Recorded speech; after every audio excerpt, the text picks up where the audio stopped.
भागवत से कुछ गिने चुने प्रसंगों की पाठ वार्ता चल रही है। भागवत के 5वें स्कंध में जो कथा हम आज कर रहे हैं बहुत शुष्क, बहुत नीरस कथा है, लेकिन तत्व ज्ञान से भरपूर।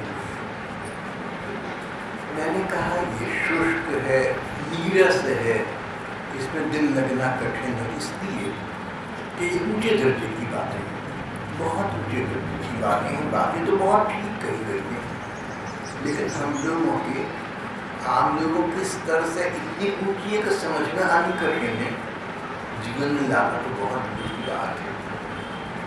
प्रसंग तो ये है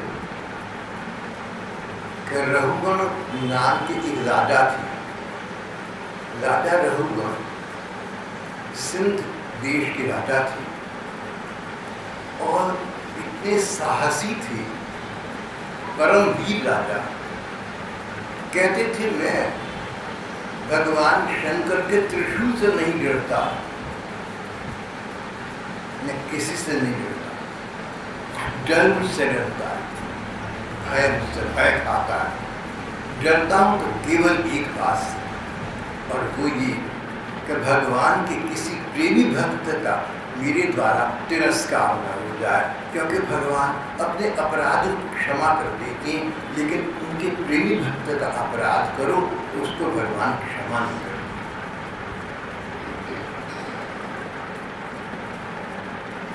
जिन दिनों राजा रघुगण इस प्रकार अपने साम्राज्य के एक छत्र अधिपति थे, उन दिनों भगवान के अंशावतार कपिल मुनि, जिन्होंने सांख्य शास्त्र लिखा है, सांख्य दर्शन के निर्माता कपिल मुनि उसी समय विराज रहे थे। राजा रघुगण ने सोचा कि राजकाज से समय निकालकर मुझे कपिल मुनि के पास जाना चाहिए, मैं उनसे जीवन का ज्ञान प्राप्त करूं। रघुगण बहुत अच्छी राजा थे, प्रजा का पालन करती थी, सोचते थे भगवान की आज्ञा है इसलिए प्रजा का पालन करना है, नहीं तो भगवान का भजन करना ही सब कुछ। राजा रघुगण उन दिनों के रिवाज के मुताबिक एक पालकी पर, एक शिविका पर सवार होकर जा रहे थे। पालकी में कई कहार लगे हुए थे जो राजा की पालकी को ढो रही थी। जब वो एक नदी के किनारे पहुंचे तो पालकी उठाने वाला को जो चौधरी था उसे एक और कहार की आवश्यकता पड़ी, तो पालकी ज्यादा अच्छी तरह से चल सकेगी, राजा को अधिक सुविधा हो जाएगी। अभी तो इस टोह में थे कि कहीं कोई हमें बेगार का कोई मजदूर मिल जाए, कोई श्रमिक मिल जाए, कोई कहार मिल जाए कि उनकी निगाह पड़ी भरत जी पर, जड़ भरत।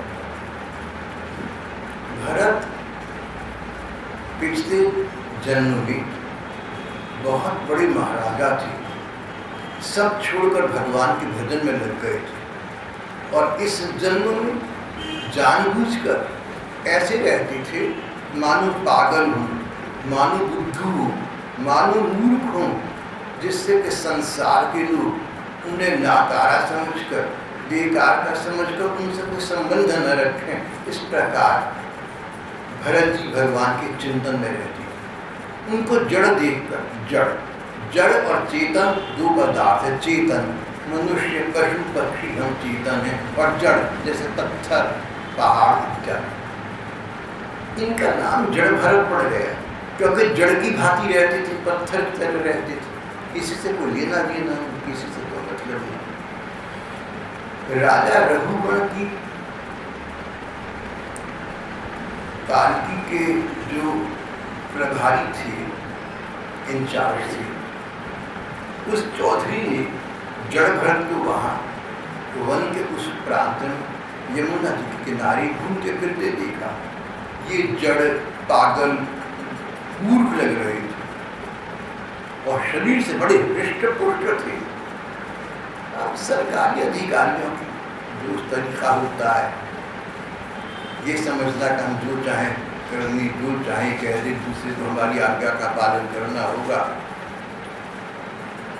उनके पास पहुंचे, बोले देख भाई हमारे साथ चल, राजा सबकी सवारी निकल गई, उसमें बंदा चाहिए तो लग जा। भरत जी ने देखा, मानो कुछ सपना देखा हो, उसके साथ चले गए और राजा की सवारी घूमने लगी।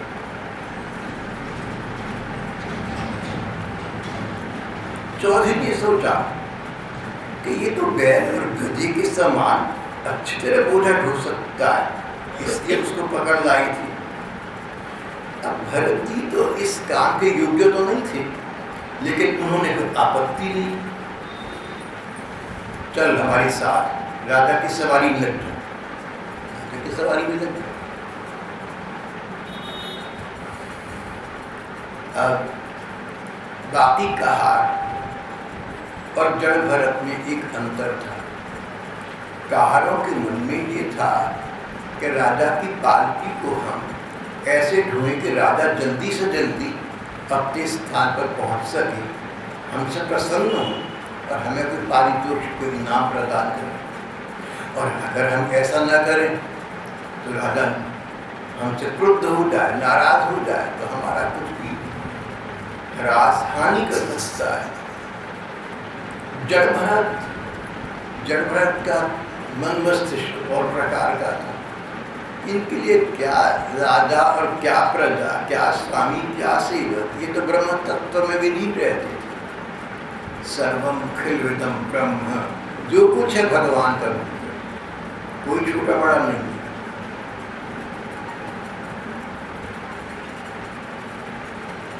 तुम्हारा कद ऊंचा है या नीचा है, नाटा है या ऊंचा है, ये कद तुम्हारा नहीं है, हड्डियों के ढांचे का है।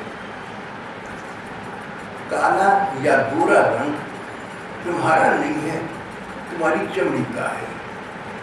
तुम तो इससे अलग हो, तुम तो इससे बहुत ऊंचे हो, तुम तो भगवान का अंश हो।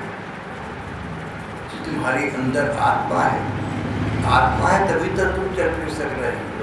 ये आत्मा परमात्मा का अंश है। तुम अपने आप को शरीर पर समझो, तुम अपने आप को आत्म तत्व की दृष्टि से भगवान का अंश समझो। जो व्यक्ति ये समझे कि मैं राजा हूँ, महाराजा हूँ, उसने अपने आप को अपने सच्चे स्तर से नीचे गिरा लिया। अरे भैया, तू राजा महाराजा नहीं, तू भगवान का अंश है। जड़ भरत इस प्रकार के मस्तिष्क ऊंचे उठे हुए महात्मा थे, सारे संसार को भगवानमय दृष्टि से देखते थे। यह पश्यति स पश्यति, जो सब में भगवान को देखता है वही तत्व दृष्टि से उचित देखता है। शेष तत्व वितंडा है, व्यर्थ है, व्यंजना है, वह राजा की दृष्टि तो और प्रकार की थी। जड़ भरत की दृष्टि ब्रह्म तत्व से परिपूर्ण थी। उनके मन में करुणा थी। जो जीव बेचारी इस पृथ्वी पर, जमीन पर, रेते में जहाँ तहाँ भागे फिर रहे हैं, चींटियाँ, मच्छर, कीड़े, अगर सड़क पर चलो ना तो ऐसा चलो कि कोई कीड़ा, कोई चींटी तुम्हारी नीचे आके बेचारी तिल में लाकर समाप्त करना पड़ता है। अगर तुम्हारे लाख प्रयत्न करने पर भी किसी जीव की तुमसे हिंसा, हत्या हो जाए तो जैसे ही पता लगे उस जीव का स्मरण करके भगवान के नाम का स्मरण करना। हरे राम राम राम हरे हरे, हरे कृष्ण कृष्ण कृष्ण हरे हरे। ये आपके कह दो, ओम नमो भगवती वासुदेवाय, ओम नमो भगवती वासुदेवाय। कुछ भी न याद रहे तो ओम ओम ओम ओम राम राम राम।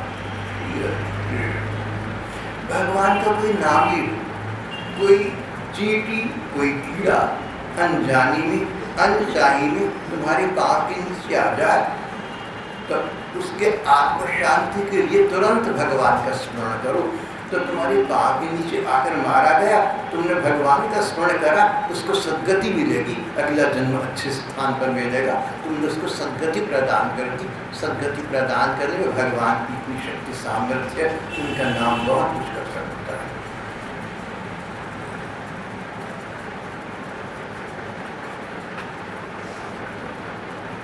भगवान के नाम में, भगवान के धाम में, भगवान के ध्यान में, भगवान से की गई प्रार्थना में इतनी अधिक शक्ति है जो हम लोग सोच भी नहीं पाते।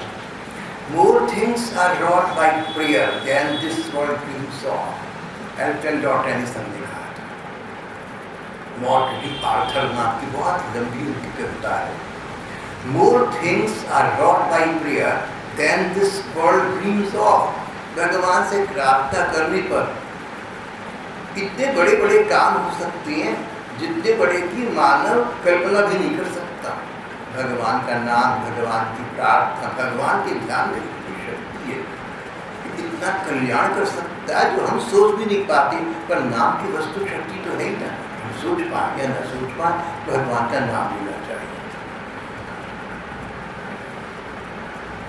जड़ भारत के मन में ये था कि इस जंगल में, नदी के इस किनारे जो चींटी, जो जीव, जो कीड़े कृमि पृथ्वी पर घूम फिर रहे हैं, ये हमारी पाँव के नीचे न आ जाए, पालकी के नीचे न आ जाए, बेचारे छटपटा कर समाप्त न हो जाए। ये तो लाचार जीव हैं, इनको बोलना नहीं आता, इनको तो अपनी रक्षा करनी नहीं आती, हमें तो करनी चाहिए, क्योंकि इनके अंदर वही भगवान है जो हमारे लिए।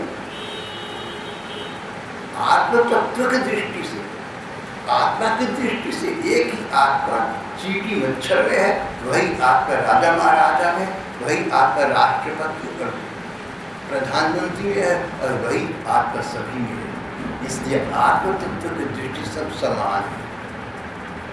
चोरे अलग अलग है, विभूति अलग अलग है, पर तत्वतः बेसिकली फंडामेंटल आधारभूत दृष्टि से सब तत्व परमात्मा तत्व का है।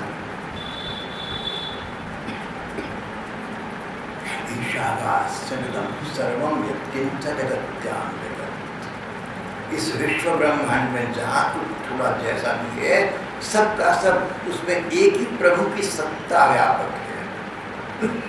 तो जीव मात्र के प्रति तुम ये दृष्टि न रखो कि ये चींटी है, ये महिला है, ये पुरुष है, ये राजा है, ये महाराजा है, ये देवता है। अलग अलग ये भाव की दृष्टि का त्याग कर दो, तुम आत्म तत्व निश्चित हो जाओ, तुम स्वरूप का बोध करो, अपनी वास्तविकता को समझो, तो तुम भगवान का अंश हो। सभी जीव भगवान का अंश हैं, इसलिए सभी जीव हमारे अपने हैं। जैसे एक शरीर के अंग होते हैं, नाम अलग अलग है, हाथ पाँव इत्यादि, पर है एक शरीर के अंग।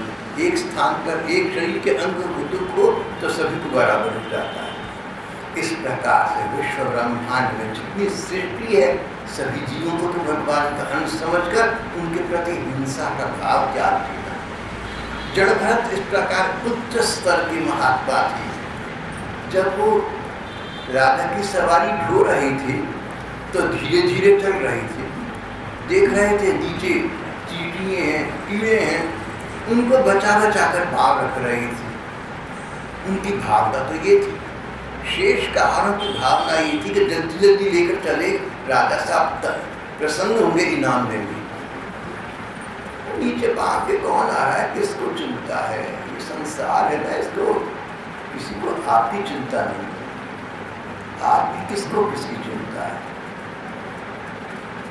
चींटी की चिंता, कीड़े की चिंता तो दूर की बात है। ये तो संसार अद्भुत विचित्र है कि यहाँ तो किसी पड़ोसी को पड़ोसी की चिंता नहीं होती, यहाँ तो किसी संबंधी को संबंधी की चिंता नहीं होती। ऐसा युग है। किसी को किसी का विचार नहीं है, सब अपने आप में लगे हुए हैं। इस बात को मद्देनजर रखते हुए, इस बात को दृष्टिगत रखते तुम भी अपने आप में अपने स्वरूप में स्थित हो जाओ। देखो ये तो हमने देख लिया कि किसी को किसी की चिंता नहीं है, सब अपने अपने स्वार्थ में लगे हुए हैं। अब इसके दो दृष्टिकोण हो सकते हैं। एक तो ये कि तुम दिल को दुखाओ, अरे ये दुनिया किसकी है, हम कहाँ फंसे हैं, सारे संसार के लोग हैं, अजीब अपना कौन होता है। अपने को भी कोसो, लोगों को भी कोसो, तुम्हारे मन में अशांति रहेगी, दूसरों की निंदा मन में बनी रहेगी। अपने मन को तुम दुखी रखो, ऐसा करना, बुद्धिमत्ता से काम लेना। दूसरा दृष्टिकोण सकारात्मक है, उसको स्वीकारना। अरे जब संसार में सब लोग एक दूसरे का विचार न करके अपने अपने में लगे हुए हैं, हमें उनसे शिक्षा करके हमें भी अपने में लगना चाहिए। हमारे अपने कौन है? हमारे अपने हमारे ठाकुर।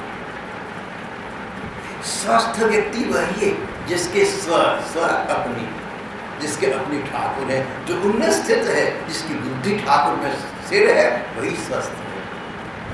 शरीर का स्वास्थ्य कभी घट जाता है, कभी बढ़ जाता है, कभी बिगड़ जाता है, कभी सुधर जाता है, सदा से चलता आ रहा है। लेकिन आत्मा का स्वस्थ रहना, अपने स्वरूप में स्थित रहना, अपने भगवान का स्मरण करना, उनके रूप का ध्यान करना,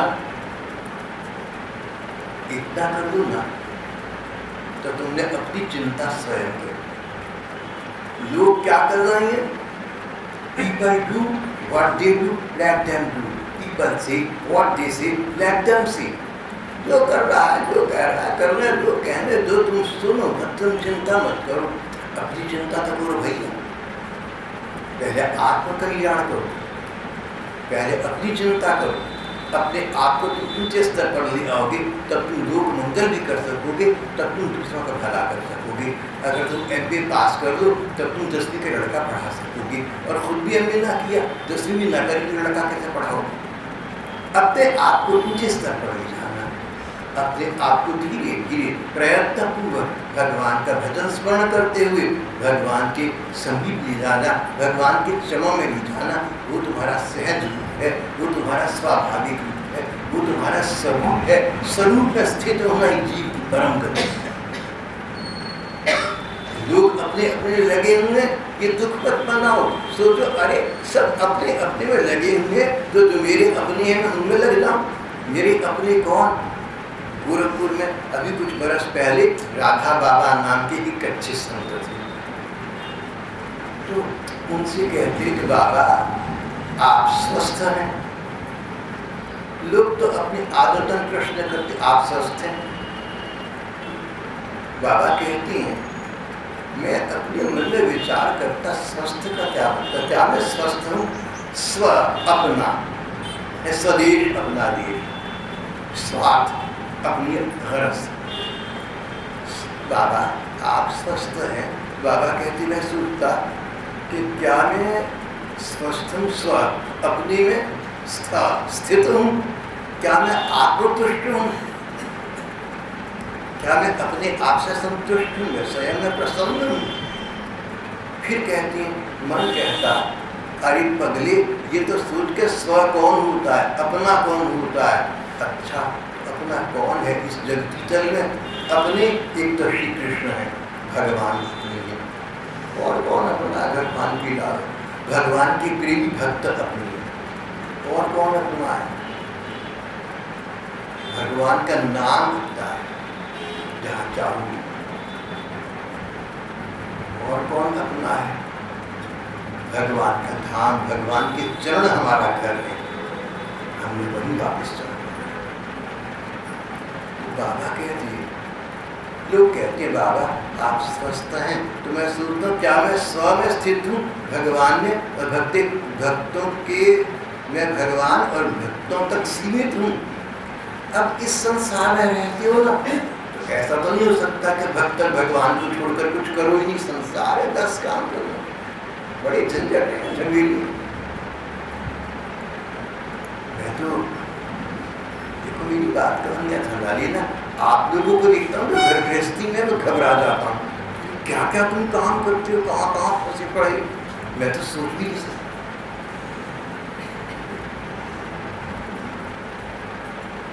एक सरकारी उच्चाधिकारी कुछ मुझे अपने विभाग के कागजात दिखा रही थी। मैंने कुछ नहीं, तुम्हारा गलत काम चल रहा है, तुम अपने अधिकारी क्यों नहीं समझाते कि ठीक काम कर रहे हैं। वो बहुत ऊंचे पद पर थे, हंसने लगे, बोले भाई साहब हमारे जो अच्छे अधिकारी हैं हमारे समय के, तो उनका काम है अगर सरकारी दफ्तरों का आप नित्य प्रति का काम देख रहे, रूटीन डेली काम देख रहे हैं, बोले आप तो 10 मिनट बैठ ही सकते हो, भागाओगे। ऐसे ही जब मैं आप लोगों को देखता हूँ कितने झमेले झंझट कहाँ फंसे हुए हो, मेरी बात तो अन्यथा बताइए, लेकिन अपने से मुकाबला कर तो कह रहा हूँ मुझे कितना शांत भाव, निश्चिंत, कोई कष्ट नहीं, कोई कठिनाई नहीं। तो एक सज्जन कहने लगे दिल्ली में, पुरानी बात, हाँ जी भाई साहब, जब आपको आसपास वाली खाना दे रहे हैं, मकान दे रहे हैं, कपड़ा दे रहे हैं, तो आखिर आपको क्या चिंता है। यह पड़ा एक बुजुर्ग सज्जन बैठे थे, वो दिल्ली में मैजिस्ट्रेट रहे थे, कहने लगे कि भाई तू ये सोच के लोग इनको क्यों दे रहे हैं, कपड़ा मकान चीजें लोग क्यों दे रहे हैं। बोले इनका जो स्वभाव है ऐसा रहा होगा कि लोग इनको दे रहे हैं, कौन किसको देता है। बोले तू अपना स्वभाव बदला ले, अपनी डॉक्टरी छोड़ दे, तुझे भी लोग देंगे। कुछ सच्चाई थी इसमें, सच्चाई है कि मैंने तो कुछ ऐसा नहीं किया, मेरे लिए जो कुछ करें, लेकिन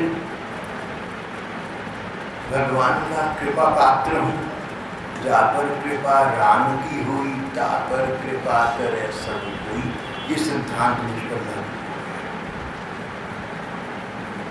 राजा जड़ भरत, दोबारा राजा रघुगण और जड़ भरत, दो व्यक्ति मिल गए थे आज। जड़ भरत सोचते थे पांव के नीचे कोई कृमि ना आ जाए, कोई चींटी ना आ जाए, और राजा सोच रहा था कि ये तो सचमुच ही बुद्धू मूर्ख है, इसको तो पालकी ढोली भी नहीं आती, ये धीरे धीरे चल रहा है। कथाकार कहती हैं जड़ भरत जी इस डर से कि कोई जीव पांव के नीचे न आ जाए, आगे की ओर देखकर, आगे की पृथ्वी पर देखकर चलते थे, इसलिए दूसरे कहारों के साथ इनकी चाल का मेल नहीं खाता था।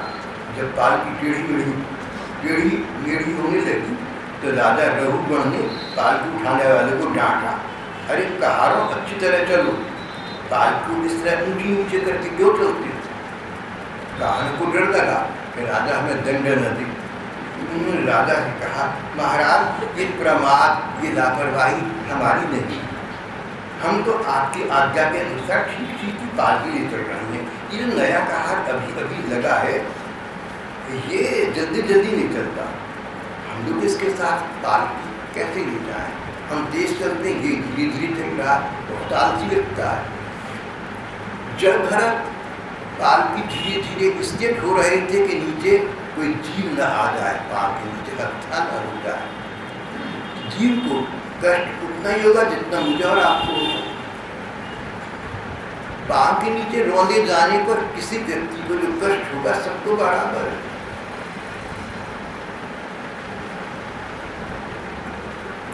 कोई मरना नहीं चाहता, कोई रोगी रहना नहीं चाहता, जिसको जो खाने पसंद है उनको छोड़ना नहीं चाहता।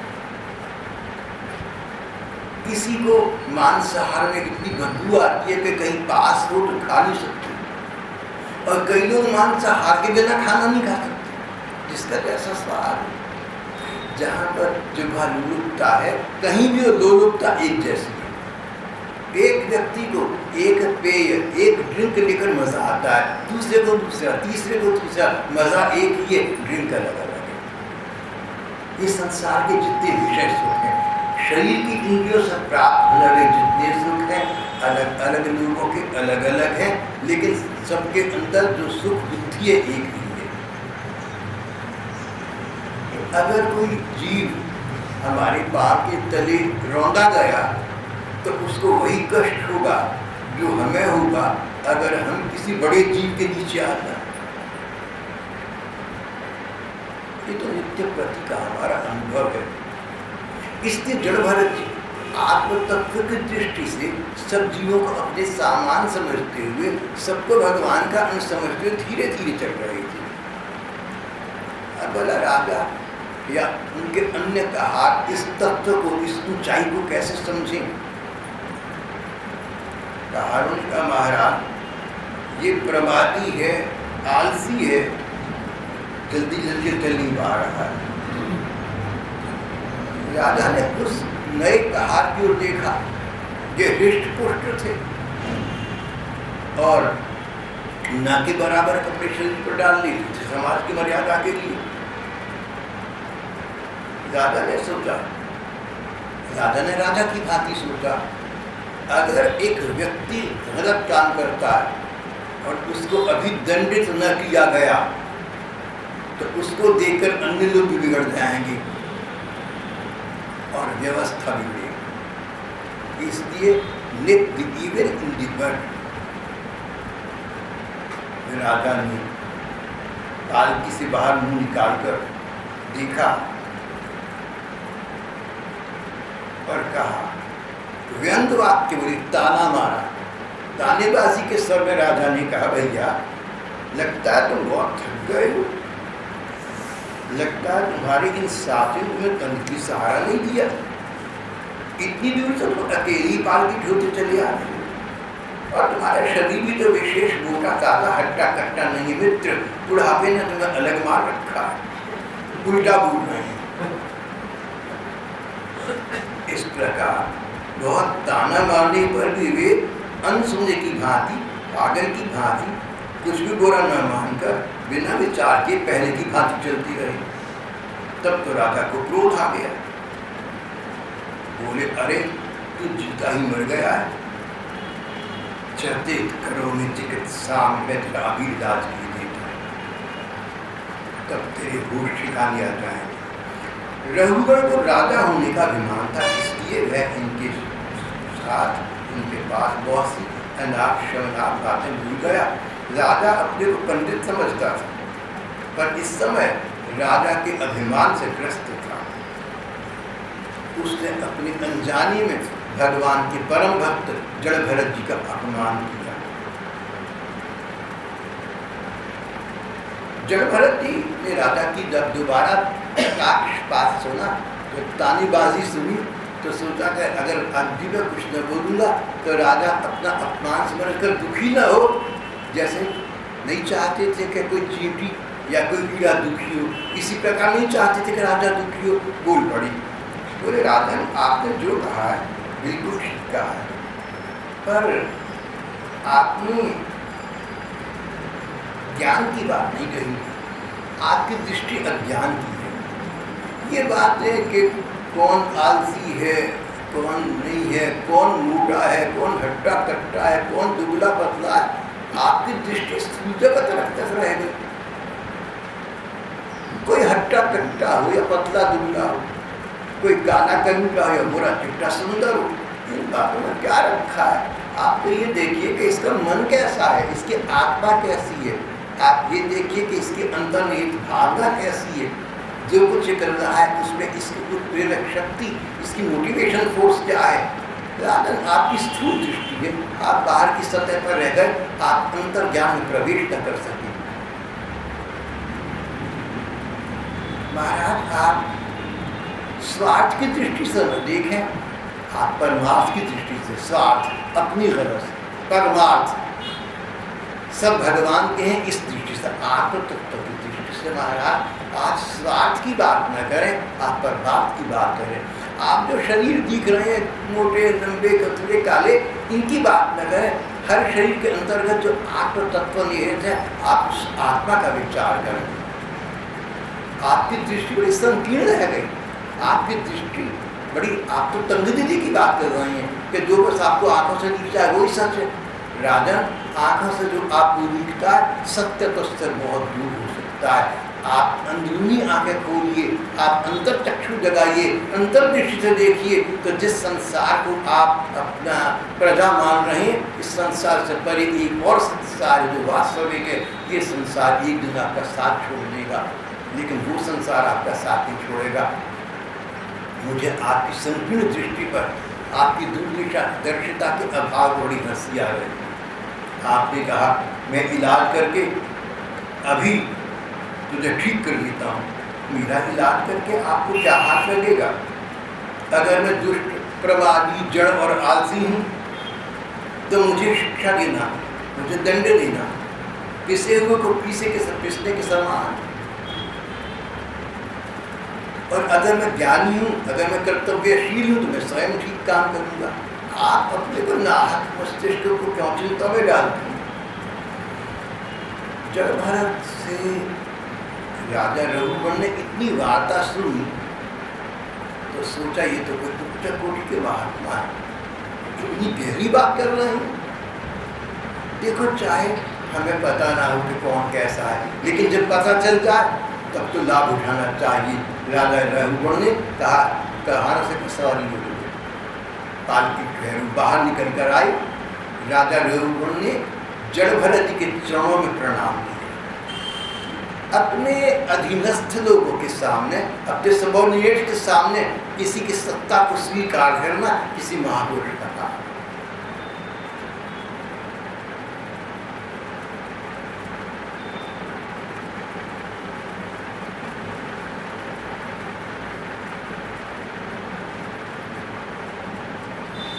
राजा रघुवर ने देखा,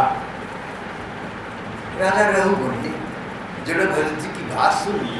सोचा तो ऊंचे दर्जे की बात कर रहे हैं, ये तो तत्व ज्ञान की बात कर रहे हैं, ये तो आत्म तत्व की बात कर रहे हैं, जो ऊंचे उठे हुए महात्मा है और रहते ऐसे हैं जिससे कि संसार इनको पहचान कर इनका सम्मान न करे। सम्मान और प्रतिष्ठा से दूर रहने के लिए ये जड़ की भांति विचरण करते हैं। राजा इस बात को समझ गया, समझदार था। अगर तुम समझदार नहीं हो ना तो इतने समझदार तो बोलो कि दूसरा समझदार इसकी समझ को समझ सकूं। अरे अपने को नहीं है ना सही, लेकिन जिसको है ये तो सोचो कि इसको है, मुझे नहीं है।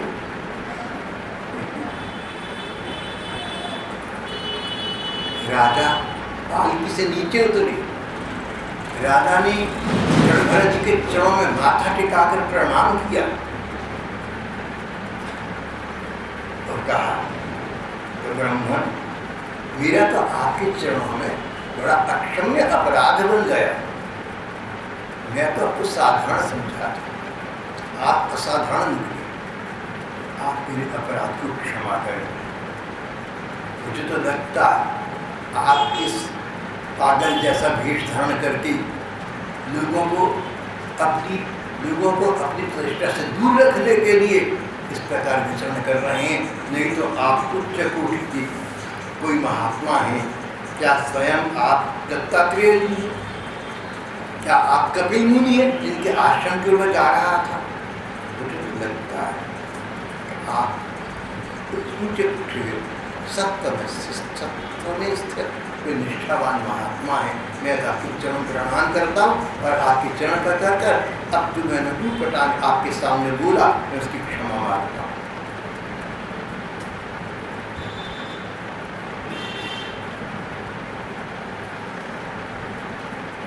अभी कुछ समय पहले इन जड़ भरत को पगला जड़ समझकर रात के समय काली माई को पशु बलि देने के लिए कुछ डाकुओं ने पकड़ लिया था। अपने साथ दे चले, इनकी बलि देने वाले थे। ये कुछ न बोल, वहीं भद्रकाली स्वयं प्रकट हो गई। भक्तों का बाण भद्रकाली भगवान या जगन्माता भक्तों का अपराध सहन नहीं कर सकती और इनको वहां से बचाया था। इन्होंने कुछ नहीं कहा था। जड़ भरत ने उन डाकुओं से कुछ भी नहीं कहा, भला बुरा नहीं कहा, न ज्ञान को उपदेश करा, लेकिन देखा कि ये राजा इसमें पात्रता है, बात को समझते कि इसमें सुयोग्यता है। देखो दूसरे में इतनी ताकत हो, दूसरे में इतनी काबिलियत को, तुम्हारी ऊँची ऊँची बात को समझा तब तो उसको समझाना, और नहीं तो अपना और दूसरे का समय नाश मत करो। अगर तुम एक नासमझ व्यक्ति को बार बार समझदारी की बातें बताते हो तो ना समझो, तुम भी उसी के वर्ग में आ गए। जो तुम्हारे से ज्ञान प्राप्त करने का अधिकारी हो, इच्छुक हो, योग्यता रखता हो सुपात्र उसको समझाना, सीख न दीजिए बांद्रा जो भैये का भेजा है, सीख वाको दीजिए जाको सीख सुहाए, ये सिद्धांत। यहाँ पर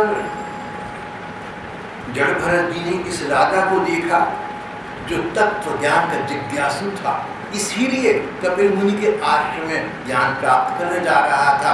उसको अधिकारी देखकर, उसको सुपात्र देखकर जड़ भरत जी ने उन राजा से ज्ञान की ऊंचे दर्जे की बातें कही और वही हुआ अकोविद कोविद वाद वादान।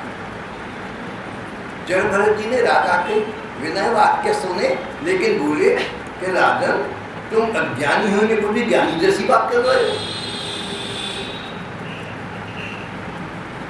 श्रेष्ठ ज्ञानियों में तुम्हारी गणना नहीं है। ज्ञानी दो प्रकार के हैं, एक तो ज्ञानी कोरे ज्ञानी, किताबी ज्ञानी।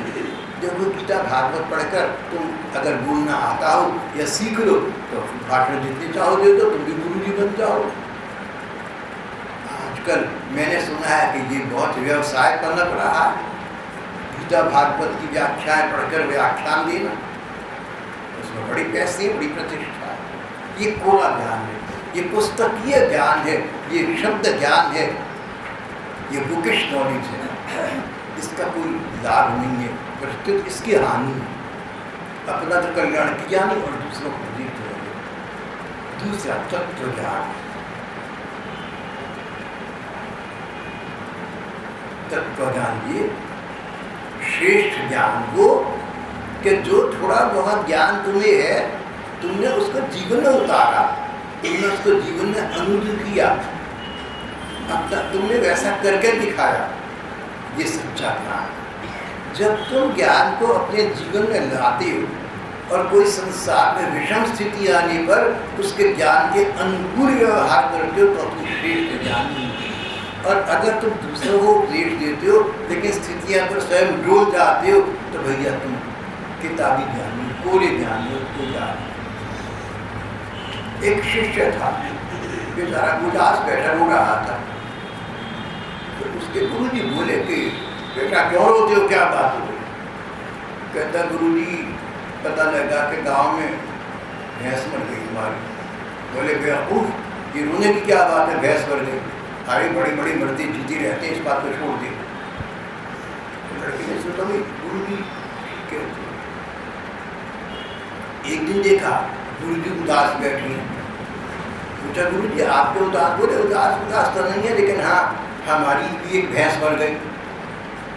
शिष्य दिखता रह गया, मुझे तो कह रहे थे क्या हो गया, पर अपने आप कई भैंसें थी, एक मर गई तो रो रहे।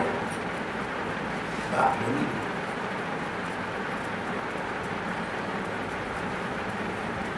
ऐसे गुरु की दुर्गति हो जाती है। एक गुरु जी थे, चेले से कहते थे ब्रह्म मुहूर्त को उठो बेटा, ब्रह्म मुहूर्त सूर्य उदय होने से पहले पहले, समझो लगभग 4 बजे ब्रह्म मुहूर्त में उठो। जब चेला ब्रह्म मुहूर्त में उठने लगा तो देखा गुरुजी तो गहरे सो रहे, बार बार यही देखा। एक दिन उसने कहा गुरुजी मुझे आपने आज्ञा दी उठकर ब्रह्म मुहूर्त में जाकर भजन करा करो, तो मैं तो करता हूँ, 4 बजे उठ जाता हूँ और आश्रम की सेवा करने लगता हूँ, पर गुरुजी आप तो सो रहे होते हैं। भोले भोले शिष्य ने गुरुजी से प्रश्न करा, गुरुजी ने उसको लताड़ा, बोले ओह पागल नामाकू, हम सो रहे हैं, तुम्हें क्या पता हम किन ख्यालों में खूब खेल रहे हैं, भगवान क्या लीला देख रहे हैं, तुम क्या जानो? अरे नामाकू क्या जाने हम किन ख्यालों में खोल रहे हैं, खबरदार नापाक ऐसी बात कर। अरे गुरुजी को शिक्षा दो। अब वो लड़का भूला था, एक दिन किसी वजह से गुरुजी को घोड़े पर बैठकर सवारी करनी पड़ी, सवारी करनी आती थी, घोड़ा दूर दौड़ रहा था और गुरुजी उससे गिर पड़े, टकराई पकड़े हुए और कांप रहे और घोड़ा भागा जा रहा। लड़का खड़ा दिख रहा, लोगों ने कहा अरे तू गुरुजी का इतना प्रेम करता है, आदर करता है, गुरुजी की घटना देखता नहीं तू? कहता तुम क्या जानो गुरुजी किन ख्यालों में खेल रहे हैं। सब लीला है इनकी। राजा रघुगण ने जड़ भरत जी को प्रणाम किया, उनसे उपदेश मांगा। बोले भैया उपदेश वो है जो जीवन में उतरे। तुम जो ज्ञान की बातें तुम्हें अच्छी लगी और तुमने कहीं क्या ही तुम्हारे जीवन में है। श्रेष्ठ ज्ञानी वो है ज्ञान जिसके जीवन में उतर जाए, जिसके जीवन को देखकर हम कुछ सीखें, उपदेश न करना पड़े। ज्ञान वो है जिसका तुम्हें उपदेश न करना पड़े। तुम्हारे व्यवहार को देखकर, तुम्हारे स्वभाव को देखकर, तुम्हारी प्रकृति को देखकर, तुम्हारी वाणी को सुनकर लोगों को ज्ञान स्वयं प्राप्त होता। तो मुँह से कुछ न कहना पड़े। जो व्यक्ति मुँह से कहता है उसका प्रभाव तभी पड़ता है जब लोगों को उसके जीवन में वस्तु तो प्रभाव नहीं पड़ता है।